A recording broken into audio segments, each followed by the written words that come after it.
నందమూరి బాలకృష్ణ నయనతారల్ది hit combination. Simha, Sriramarajyam చిత్రాలు ఈ జంటకు మంచి పేరు తీసుకొచ్చాయి. గౌతమిపుత్ర శాతకర్ణిలోనూ నయనతారనే కథానాయికగా ఎంచుకొందామనుకున్నారు. బాలయ్యతో జట్టు కట్టడానికి నయన కూడా సై అంది. కానీ కథ విన్న తర్వాత డ్రాప్ అయ్యిందట. ఎందుకు అంటే గౌతమిపుత్రలో కథానాయక పాత్ర అంటే అంత ఆషామాషి వ్యవహారం కాదు. ఇందులో కథానాయిక ఓ బిడ్డకు తల్లి పాత్రలో కనిపించాల్సి ఉంటుంది.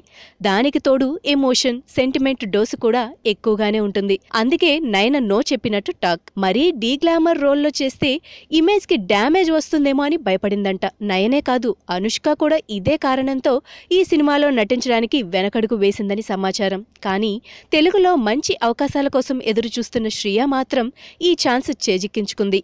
గౌతమిపుత్ర హిట్ అయితే శ్రియా కెరీర్ ఇంకొంతకాలం ముందుకెళ్లే అవకాశముంది. ఫ్లాప్ అయితే వచ్చిన నష్టమే లేదు.